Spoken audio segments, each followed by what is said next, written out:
Hi! இது வந்து சனிக்கிழமை எடுத்திருந்த விளாக் தான். அன்றைக்கி 11 மணிக்கா பெருமாள் கோவில் போகலாம் அப்படின்னு சொல்லிட்டு எங்கள் வீட்டுக்கு பக்கத்தில் இருக்கிறவங்க நானும் எல்லாருமே கிளம்பிட்டோம். என்னோடய துளசி மடத்தில் இருந்த துளசி செடி வந்து காஞ்சி போயிடுச்சு. ஸோ புதுசாக செடி நடலாம் அப்படின்னு யோசிச்சுட்டு இருக்கும்போது சனிக்கிழமை பார்த்து துளசி செடி வந்தால் நம்மளுக்கு எவ்வளோ ஹாப்பியாக இருக்கும். அதுவும் முதல் வாரம் புரட்டாசி அன்னைக்கு வந்தது. எனக்கு ரொம்ப ஹாப்பியாக இருந்தது அந்த துளசி செடி. அது கூடவே வந்து ஞாபகார்த்தமாக ஒரு பட்டன் ரோஸ், அதுக்கப்புறம் செவ்வரளி பூவுமே வாங்கியிருந்தேன்.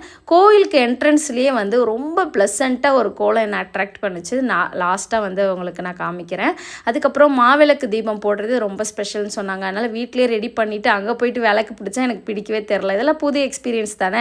அதுக்கப்புறம் என் கூட வந்த பொண்ணு தான் வந்து எனக்கு விளக்கு பிடிச்சி கொடுத்தாங்க. அதுக்கப்புறம் நான் விளக்கெல்லாம் ஏற்றிட்டு சூப்பராக சாமி கும்பிட்டேன். அந்த கோவில் வந்து எனக்கு ரொம்ப பிடிச்சிருந்தது. ஏன்னா அங்கங்கே செடிங்க கலர் கலர் பூங்கெலாம் வச்சு சூப்பராக மெயின்டைன் பண்ணியிருந்தாங்க. இது ஸ்பெஷலாக பார்க்க போனால் சூப்பராக கோவில் வந்து அவ்வளோ நீட்டாக இருந்தது. இந்த கோலம் தான் எனக்கு ரொம்ப பிடிச்சிருந்தது. உங்களுக்கும் பிடிச்சிருக்கான்னு சொல்லுங்கள்.